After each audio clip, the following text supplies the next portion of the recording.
So good morning, everyone, and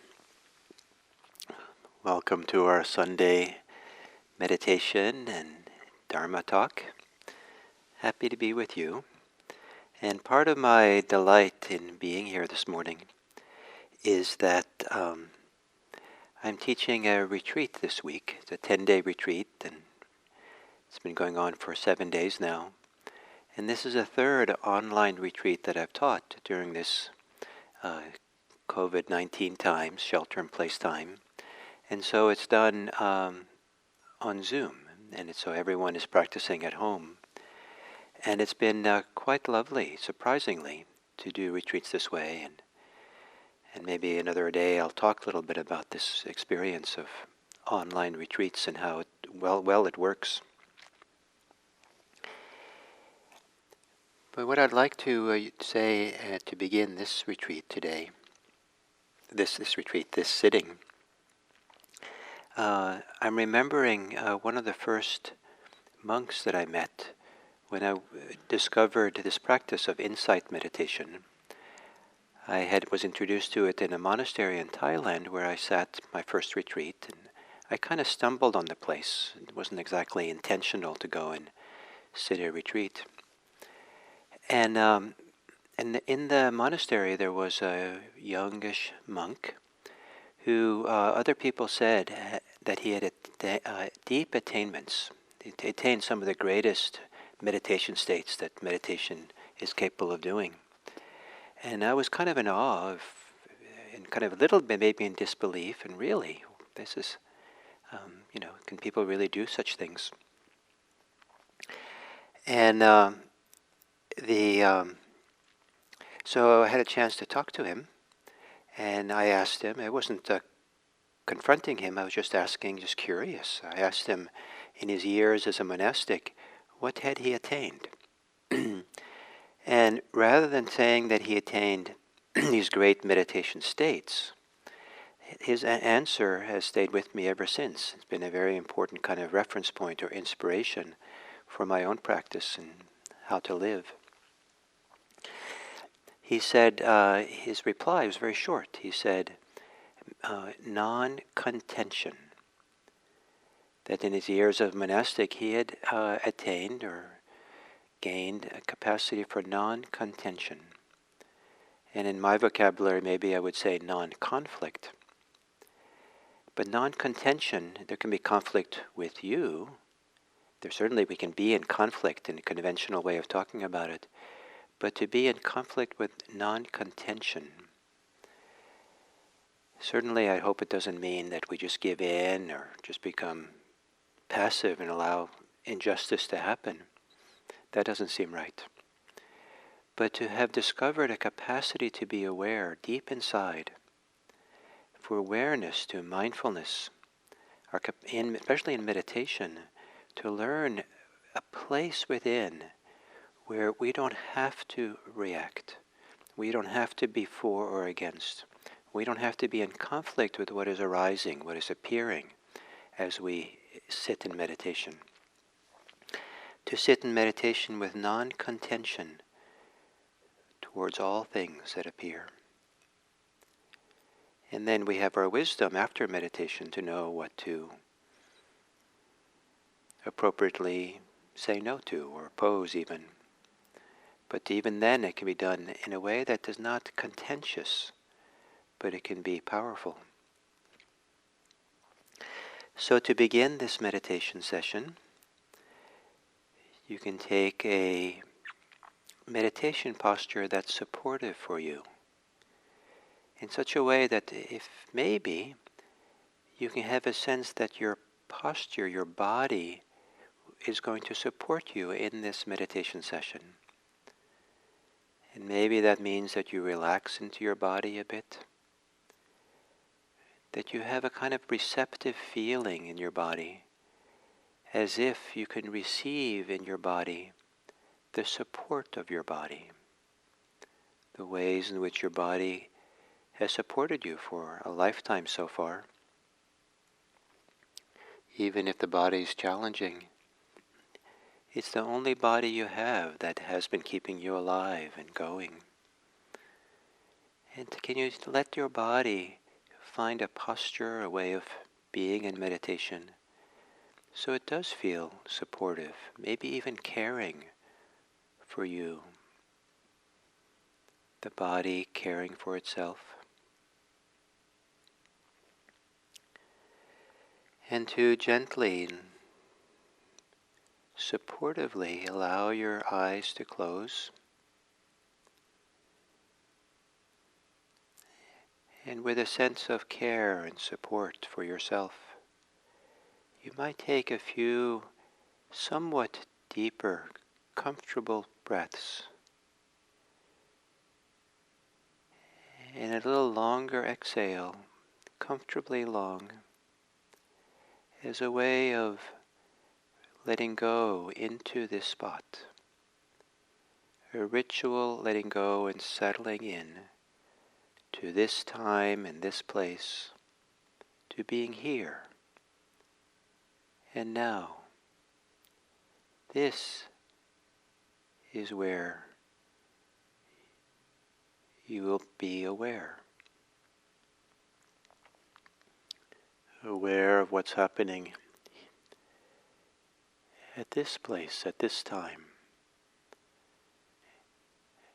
And a little reminder, a nudge for the mind to remember not to be concerned with there and then, other times and other places, but for now to seek the support that comes from being fully here, being really with ourselves, with our experience in this meditation. And then letting your breathing return to normal.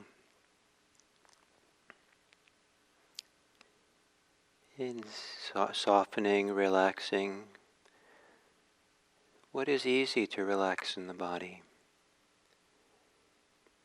Perhaps as you do so, to feel the goodness or the support that comes from not being tense or held.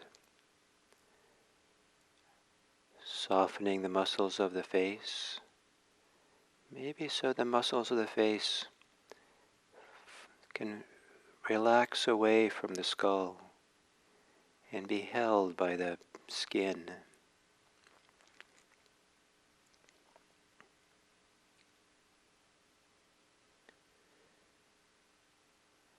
Maybe so your shoulders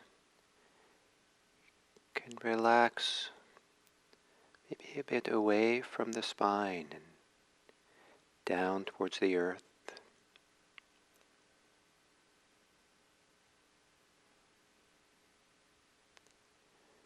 Perhaps softening in the area of the heart. And even if there's some trouble you feel in your heart area and chest, maybe softening and relaxing around it. The diaphragm, solar plexus.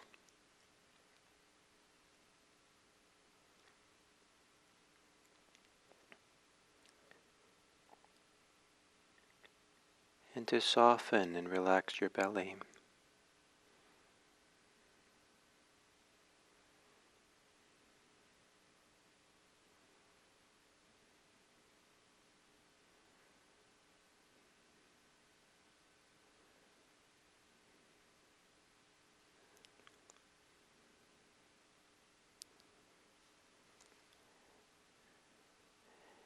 Softening whatever way that you might be bracing yourself against life.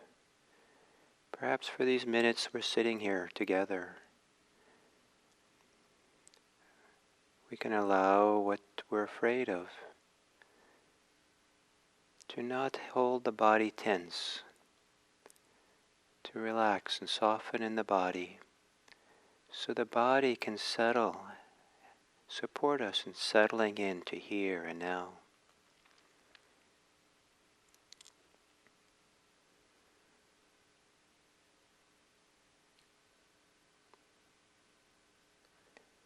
And perhaps also relaxing the thinking muscle, the muscle that the pressure, the tension of incessant thinking and worrying and wanting and not wanting and figuring out, fantasizing. Sometimes if you really feel carefully the thinking mind, they can feel tired, weary for the ongoing activity of thinking, imagining, visualizing. And meditation can be giving the thinking mind a break. And instead of thinking, resting in awareness, allowing for a natural awareness of the present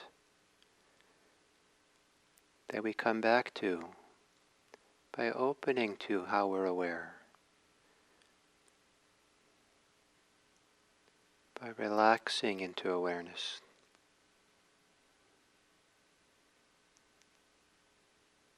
by allowing ourselves to be receptive of the breathing.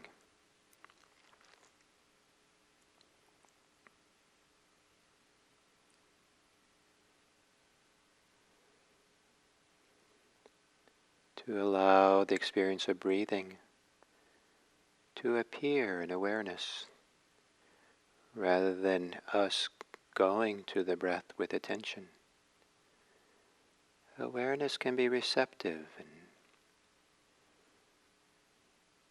we can continually invite reality to show itself to awareness, as if we're at ease, non-contentious, not in conflict with anything or wanting anything, but a willingness to allow things to just appear as they do in awareness, into an awareness that hopefully is clearly aware, so it doesn't get entangled and caught thinking about things.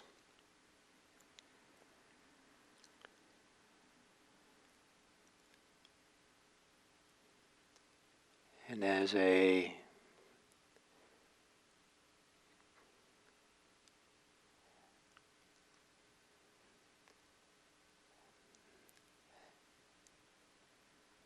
guide, as a friend, companion for this receptive present moment awareness, allow your breathing to come and go, and almost as if you're holding hands with breathing. And your breathing can be your companion. You can be the companion of breathing. Breathing is always in the present.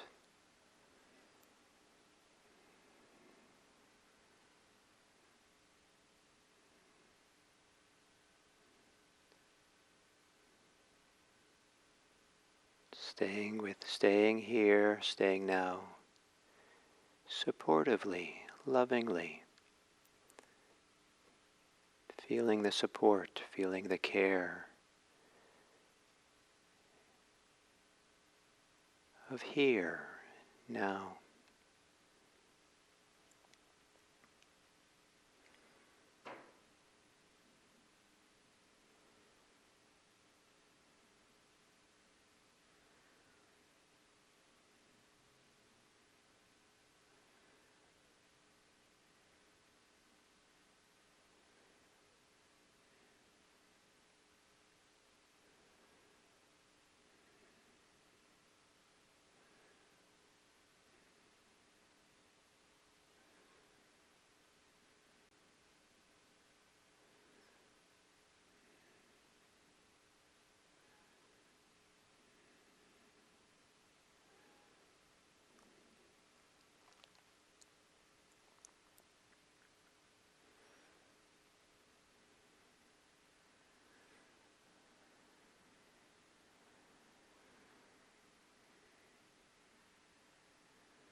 When the mind has wandered off in thought,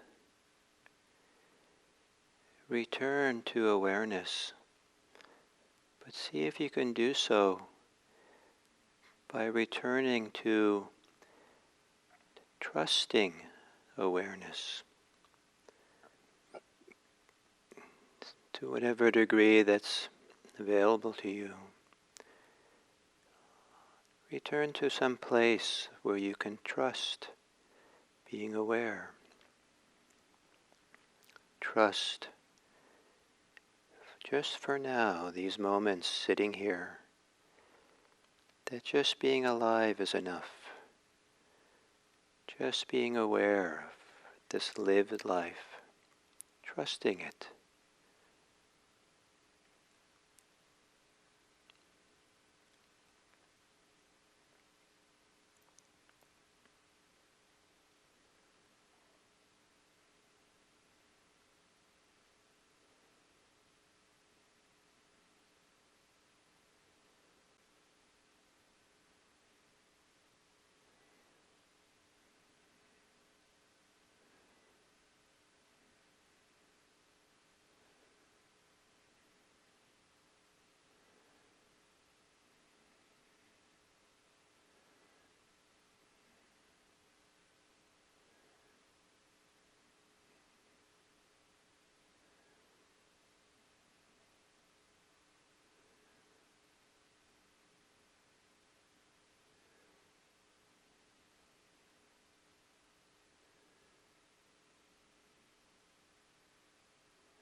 As we come to the end of this meditation,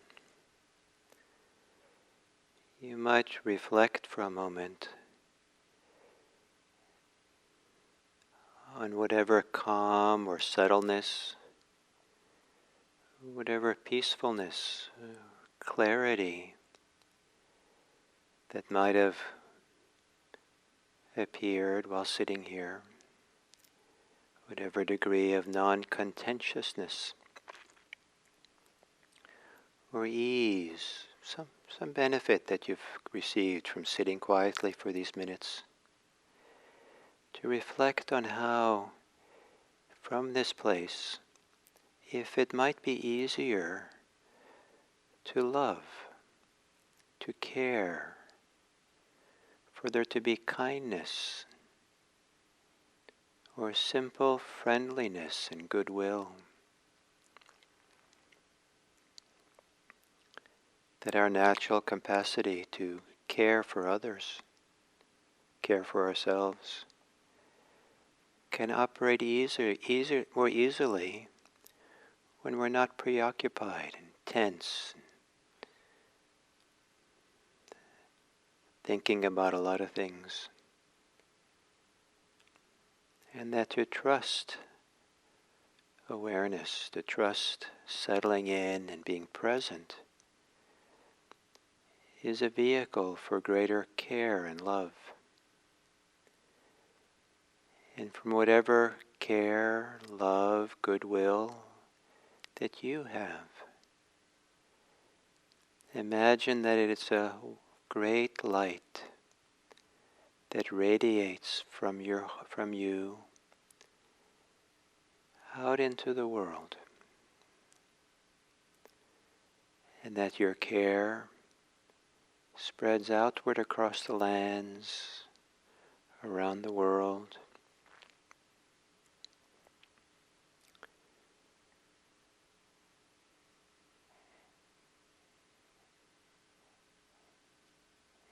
and that you wish all beings to be safe, all beings to be healthy, and all beings to know that there are others who care for them, care about them. There are such people in the world who have goodwill and wish well of others. And may it be that on this day, that you actually express your goodwill in some way. If you're alone today, maybe towards yourself. If there are people that you'll encounter, or neighbors that you have, or people in your community, or people you know far away, what can you do today that gives some active expression of whatever degree of love, care that exists in your heart?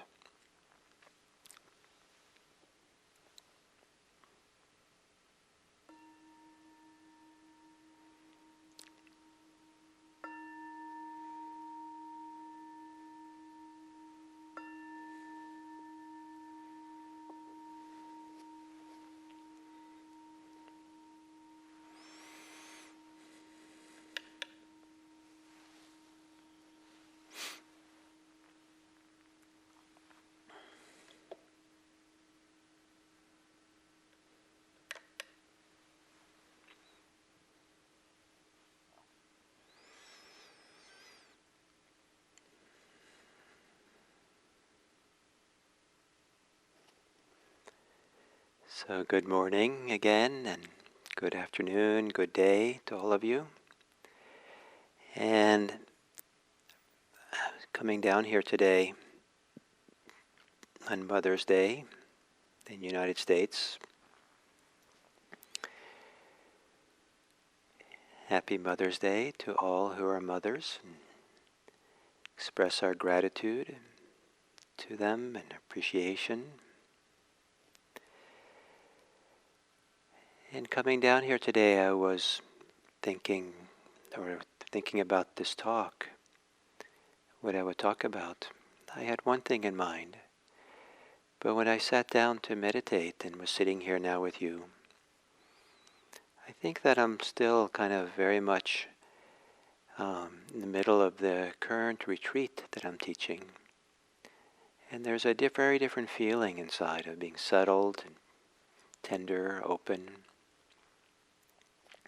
So I'm in a little different mood maybe than I usually am when I come down to teach.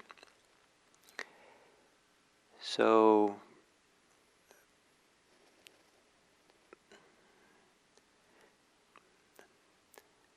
I want to share some of the things I said on the retreat, but it's mostly an excuse to say these things, to try to express something that expresses something tender or caring or loving or something a little bit warmth, settledness, even contentment that I happen to be feeling right now.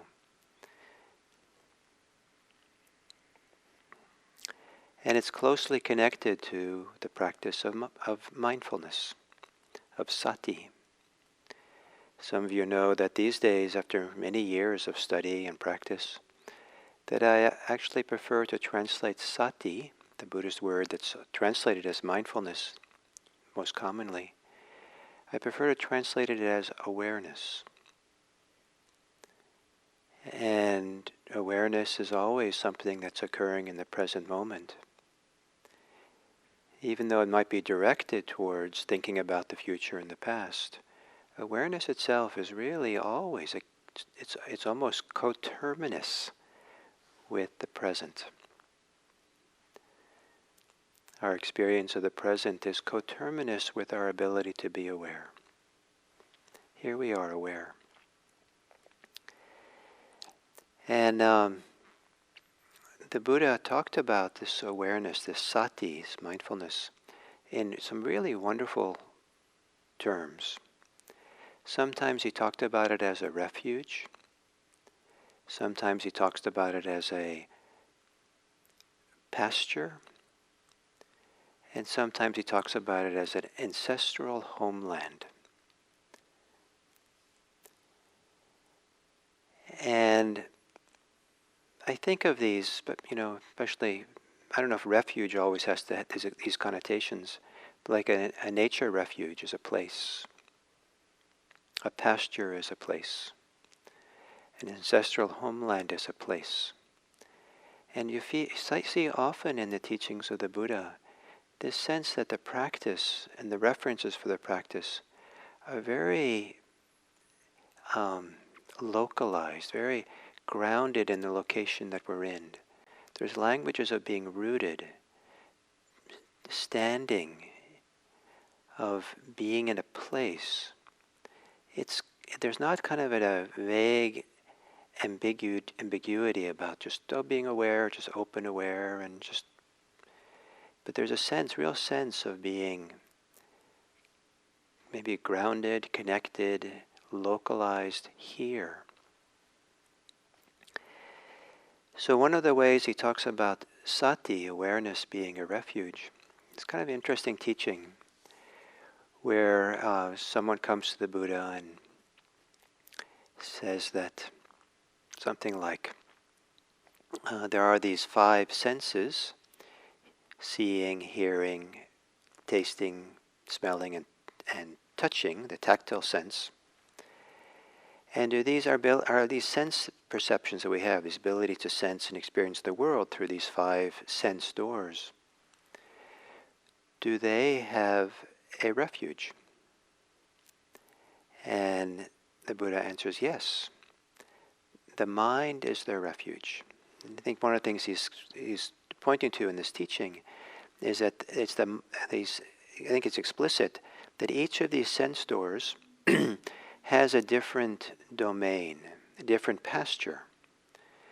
That eyesight goes, in a sense, goes out and what it takes in, what it experiences is sight objects. Ears take in or experience hearing objects, sound objects, and so forth for the other senses. They each have their pasture where they graze, where they pick up things and experience things. And the pasture of each one is distinct. So that the pasture of sight objects is not experienced as sight objects by the ear. The ear hears. What is heard, the noise, the sounds that the ear hears, is a different pasture, a different domain, different realm, in a sense, than what the eyes see, or what smells, or what tastes, or what the body touches. There's some kind of distinct way these senses work, that's each of them very distinct from each other. But the mind is their refuge. The mind is what gathers all these together and holds them together. Mind sees and experiences and knows, mind knows the experience of each one. So it's kind of like the clearinghouse or the repository where all these five senses come together. The person who's talking to the Buddha then asks, what is the refuge for the mind? And the Buddha says, the refuge for the mind is awareness, is sati, mindfulness. That the mind takes in all the stuff, knows all the stuff. The mind is partly a place of recognition, of understanding, of comprehension, of central clearinghouse, a reconstruction of our reality, the maker of our reality. Maker in the sense that we take in all the sense data and it gets reconstructed in the mind, hopefully often accurately enough to represent what's out there. But this mind that's working and doing, what is its refuge? Where is it safe? Where is it protected? Where does it rest in? It can rest in awareness. And this idea that awareness creates safety or refuge or protection for the mind. We know what the mind is up to through being aware. And so we can be wiser about what we do. But the idea that there's a refuge for it, there's support for it. And what's nice about this idea that awareness is a refuge for the mind, it doesn't posit a self, me, myself, and mine, which is me, myself, and mine, and the I is all a product of the activities of the mind. And there is something that's beyond, in the mind, part of the mind, and kind of awareness that holds it all. The person then asks the Buddha, what's the refuge for awareness? And the Buddha answers, it's liberation, freedom, a deep letting go. That somehow awareness itself is supported and protected by our capacity to let go, be open, be non-contentious, be non-contracted, to be free, the kind of expansiveness or limitlessness of freedom of awareness. And then the person asks the Buddha, well, does freedom itself have a refuge? Sarana, patisarana is the word in Pali. And the Buddha says that liberation has nibbana as a refuge. And I translate nibbana, nirvana, by the word, by the English idea of release. So becoming free is protected by being released, by continuing to open, to release, to free. The release that leaves us with an absence of clinging. And nibbana is maybe best understood as that absence, the absence of clinging. It's not a thing. So the mind has sati, awareness, as its refuge. We learn to rest in awareness, trust awareness, deep trust of being aware of what's happening. And that's a refuge, a protection. That sati is protected by liberation, by releasing our clinging. And that release, that liberation is protected by really appreciating that absence of clinging. The person then asks the Buddha, and does nibbana, this absence of release, have a refuge? And the Buddha says, now you've gone beyond the realm of questions, and beyond what can be asked appropriately. So the idea that it's a refuge. Mindfulness, awareness is a refuge. Sati is a refuge. Elsewhere the Buddha talks about sati being a pasture, and the word for pasture is gochara. Go, G-O, is the Pali word for cow. The Indo-European languages, there's a continuity, there's connection, they all have the same root. And something as central, as important, that historically, until recently, for human culture, as the cow, some words don't change much. And so in English we have cow, in Norwegian is ku, and in Pali it's go. I think these words are deeply related. I kind of love this family connection. And chara probably is related to our word chariot. It means to go or to wander. And where the cows wander, where the cows go. Now, if you ever spend much time with cows, when cows wander, they're grazing. They go to where the grazing land is, and they're constantly grazing and grazing unless they're sleeping, chewing their cud. And so the word gochara then is usually sometimes translated into English as pasture. Sometimes it's called, for other animals, the gochara of different animals is their feeding grounds, where they go to feed. So when the Buddha says that, he says explicitly that the four foundations of mindfulness of the body, mindfulness of feeling tones, mindfulness of the mind states, and mindfulness of the dynamics, inner dynamics of clinging and freedom, that these are the pasture for practitioners.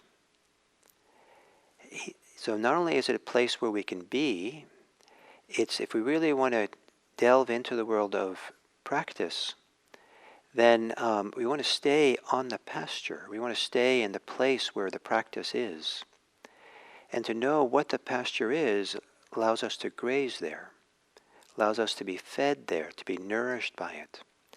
And certain ways of being with our experience provides us with a contact with reality that can be nourishing and deepening and settling and unifying. And other ways of being in contact with reality are fragmenting, dispersing, contracting, and far from nourishing. Maybe even the opposite, stressful. So if we say that we're sitting in meditation and we're filled with anger about something or fear about something, then and we're thinking about that. We're thinking about how this person said X and I should have said Y, and I'm going to get back on that person, or that person's no good. I have to talk to other people, and just kind of reviewing the story. That's stressful. That's kind of not nourishing way of thinking. So we ask ourselves, where's the pasture at this moment? The pasture is the direct, immediate experience of our anger or our fear or whatever it might be, as is experienced through the body. So it's not a denial of anger or fear or happiness or anything, but rather, where's the place we can be with that experience so that instead of being stressed and denourished, unnourished by it, we get nourished in some deep, important way. Feel it, experience it in an embodied way. And then we're not lost in the story. Experience the feeling tone of it, pleasant or unpleasant. Really feel and sense and take in the mind state as operating when you have these preoccupations. That lends itself to a pasture, to a grazing, to a nourishment that's supportive for us. Or pay attention to the ways in which we're caught and clinging to something, and to where the freedom from it is. So here we have this idea of pasture, of being nourished and being fed. And then the final kind of I want to talk about today is this idea of the ancestral homeland. And here again the Buddha says that the four foundations of mindfulness, so sati, awareness, four foundations for awareness, is our ancestral homeland. I don't know what associations you have with this, but I love this idea. It's like It's our home, the place where we're from. And when we're there, we're like not just a house that's our home, but the very land that we're at home in. Maybe safe in or grounded in, or this is where the roots are in. I meant I don't know, now maybe 8 years ago, I went back to a place where I grew up in Italy, lived there for 5 years. And I hadn't been back for maybe 50 years or a long, long time. And it was quite something to be back at that kind of childhood home, ancestral home in a sense. And as soon as I got to some of the places I was familiar with, the smell and the lighting and the kind of, I remember this. It was like, wow, this was like an embodied sense of being nourished by a place. So the Buddha tells a story. He says, kind of an analogy story. He said that in the foothills of the Himalayas, there is this area of jungle, a forested area, where there are lots of monkeys. And this jungle area is their ancestral home. They've lived there for, I guess, a long, long time. And as Buddha said, as long as they stay in that jungle, it's kind of in the foothills, maybe, a certain place, they're safe. Hunters don't come into that jungle. Maybe it's too dense, or maybe it's a little bit too difficult to get up the mountain side of the hill or something. But he said, they're safe. But if the monkeys go wander further up into the Himalayas where it's high, steep cliffs, and maybe very few trees to hang from or hold on to, he said, then they go someplace where they're not safe. They can fall and hurt themselves, get killed.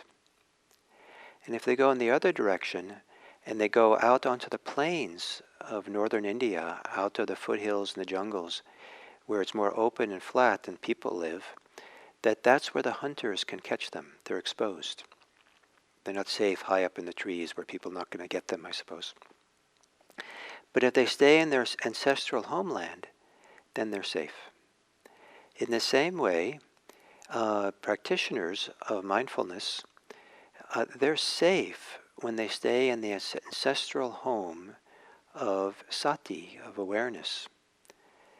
That present moment awareness, present moment attention, being grounded in attention in a place, here, now. The place where we're standing, our feet are on the ground, where our bottom is on our cushion or our chair. There's a place, a location for where awareness resides. In this body, here, now, to really be here and feel it. The first foundation of mindfulness. Then we're in our ancestral homeland, in that mindfulness of these things, and there we're safe. And Buddha doesn't say this, but if we extend the analogy, that if we go out into the place, into the world of people, and we lose our groundedness in our attention, we get preoccupied and swept up in the crowds and the concerns and the activities and what people are saying and doing, and we're part of the arguments, part of all the worldly pursuits that people get caught up in and lost in, and kind of lose their clear, grounded presence. It's very easy to be dangerous. We say and do and activities which are not nourishing, not supportive, actually can be harmful, and that we later regret. We can lose ourselves in the world.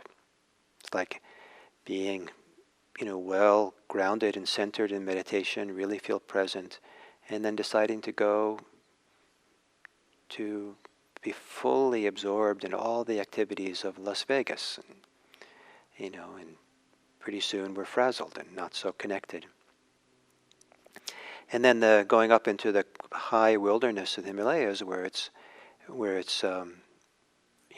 cliffs and mountainsides, is maybe to go into the wilderness or the barrenness where we disconnect in a different kind of way. We're not in society, not in the world, but we're not grounded in ourselves either.